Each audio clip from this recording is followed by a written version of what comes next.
This is the tent that's broken me. I'm about to very publicly and very embarrassingly lose it over a tent. Nothing makes sense to me anymore. Let's get to it.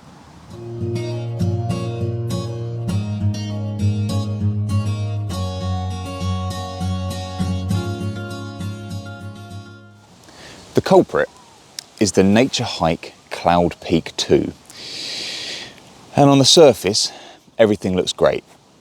It's very well reviewed on YouTube. It's well marketed. Seems to have very good reviews as well. And it's a very cheap alternative to the tent that I really wanted, which is the Hillyberg Alak, but it's too expensive. So this was the tent I chose. And on the surface, everything looks great. The attempt here is to give you a very fair review of this tent from my experience, but also I need to vent. So consider this a therapy session for myself, and hopefully with the support of the online community, I can figure out exactly what this tent is, because to be honest with you, I'm really confused. So we're going to go through the setup, we're going to go through the standard kind of review, and then I'm going to get into my vent and anger, let it all out, and we'll see where this ends up. So let's have a look what's inside. So, what are you getting for your 145 to 200 English pounds? That's what I've seen this tent advertised at. Well, again, looks promising. You get 3 aluminium alloy tent poles. You get 16 rather lovely Naturehike new design pegs, which are, I'll show you up close, are like a spirally kind of shape, which is fun. Cord for your guy lines. Ground sheet, which is pretty good. Like, this is a rarity to be included in tents. Sorry, the footprint, I should say. And that's usually an additional extra. So good job, Naturehike. And the tent itself. And the fly, the outer fly in there as well. So impressive start. As I go through some of the setup here, I wanted to give you a quick overview of Naturehike itself. It's a Chinese equipment brand, with their products therefore made in China. They were established in the early 2000s, and if you take a look at their product page online, you may see some familiar faces from the tent world. You'll see designs based on the industry's big names, but for a fraction of the cost. Of course, you're also seeing a dip in quality. I would say the quality though is still good enough for the price you are paying. But of course, this isn't for everyone. So I'll leave it up to you what side of the fence you fall. There's some big sustainability claims coming out of Naturehike too. After doing some research, I can't see what the details are of these claims. What I did see is a number of patents for the designs of lightweight and durable products that come with a 30-day money-back guarantee and a lifetime warranty for quality issued reasons, which I think means the pretty standard condition of it can't have been used or man-made damage. But I would check this all through yourself before purchasing. I know, it looks pretty good, and it's hard to find anything to grumble about, but trust me, there are things to grumble about, and I'll come on to those in a second. Let's go over the dimensions. So I'm 6 foot, it's 105 centimeters in height, 210 in length, 120 in width. Good waterproof ratings on the fly, outer tent, parts of the inner tent, the bathtub floor, and I'll put these on the screen somewhere now for you. Polyester mesh on the inside. It looks really well ventilated. So yeah, what have you got to moan about, Tom? What are these points? And let me get into those now. Here comes my rant and my list of things that are wrong with this tent. I will caveat all of this with, in my mind, I wanted this to be a Hillyberg. So I have that kind of quality in mind, I guess, which puts this on the back foot straight away. And I know that's silly and that's on me. But there's things here that I think they could have done so simply to make this a better tent that they've missed, and that's what really annoys me. So, the outer fly drives me insane. You have to put it on in the right order, and they just haven't made that simple at all. Like, why not just color code these connecting points here, just these two, just so I know that I've probably got it wrong now, I don't know, it looks kind of right. I put it on wrong the first time when I set up this tent for this video, and yeah, it just gets me. This connecting point here for the door is incredibly tight, so the material that they've used, well, they've just, I don't know, they've stitched it together here, part of this fly, and it's just so tight, so I'm going to have to modify that, I think, somehow. The zips are not easy to do, like, at all. It's very staggered. It's okay when you come round, but like actually getting it going, not good.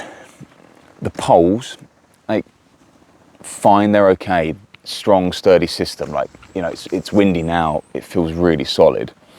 But these little end connecting points just keep coming loose when I'm setting it up, when I'm taking it down. Again, just fiddly and annoying. The cord on the pegs and on the connecting points here of the bottom of the tent, when I first put this up, they nearly all came undone.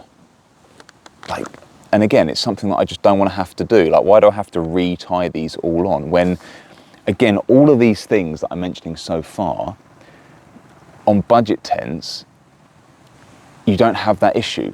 And on cheaper tents, like, just simple things they could have done just to make this absolutely brilliant. Reflecting points. Like, I don't want reflectors on my tent. Like, for the most part, I'm in a campsite, I'm wild camping, like, you know, I'm trying not to be seen, or I'm trying to keep as low key as possible, because that's just how I like to camp. So I don't want to have these big, like, reflective points on my tent. I get they've got a purpose, and I understand that, great for people that want them, but not for me. The last thing is this kind of whole modification thing. I don't want to have to make modifications to a tent that, again, like, it isn't cheap. £150 minimum. Like, come on, there's a lot of tents out there that you don't have these problems with for that money. It just seems like it's really trying hard to be something that it's not, in my eyes. And I've seen people going further and, like, making further modifications to this. And it reminded me of, like, I remember when I was growing up and there were people modifying a Toyota MR2 to look like a Ferrari. And yeah, if you squint and you're really far away and you're not close to it and you can't hear it, kind of looks like a Ferrari. And it's the same as this. Like, if I'm on the other side of the field and I'm squinting and I'm not touching it, I'm not anywhere near it, it kind of looks like a Hilleberg Alac. But get close to it and it's not like anywhere close to it. And it annoys me that it's even mentioned in the same breath as a Hilleberg 10. Also, there'll be a time when I'm at a campsite and there's a person with a Hilleberg Alac, and it will drive me insane. And I'm fearful of that day when it comes. Rant over. Thank you for listening. There's one more. there's one more. The door. Now, I wanted to buy this tent because everyone else that I saw using it, they had this really cool, like, three-way zipper door. And I wanted one of those. I wanted one of those on this tent. And I get this... Hang on a minute. I get this full door here. I mean, great, I'll probably prefer it, but at the moment, I'm so angry that I can't enjoy it. And also, what's this? Look. Like, why is there so much movement here? Is that a good thing? It doesn't feel very... Maybe the ground sheet keeps that down. I'm really picking holes here. I need to chill out. Okay, so inside, at one end you have this little pouch. One thing I do like though is that. Most tents forgo that, and it really annoys me because it's a lovely little touch just to hang a lantern in here or something, or your torch, headlamp, whatever. And then at this end, they've got this giant overhead pocket. We're going to be ending on some positives, I promise. I don't know what that was, a little positive dance maybe. Inside, really nice place to be. I'm like almost at the back of the tent, a bit of headroom, coming up to the middle, sitting up straight, 6 foot tall, loads of headspace, fine. Laying down the same, loads of room at both ends. Doors, I do really love. I love nothing more than a tent when I'm sitting in it and I can just look out and I've got views, you know, in abundance here from this tent. So good job on the doors. Vestibule space the same, like you've got enough space either side to stash gear. I love double entry doors. Gives it a really nice touch. You don't have to clamber over anyone or anything that's in your tent, whether that's your gear or whatever you're doing, however you're camping. I think that's it. I think I'm going to leave it there before I find another negative. So my conclusion is this. It's a great tent. Oh, I just said great. I think I mean that. I think it is a great tent. It's a great budget tent. There aren't many budget tents in its category that have the features that this tent has, albeit, yeah, they're not quite right, they're not quite on it.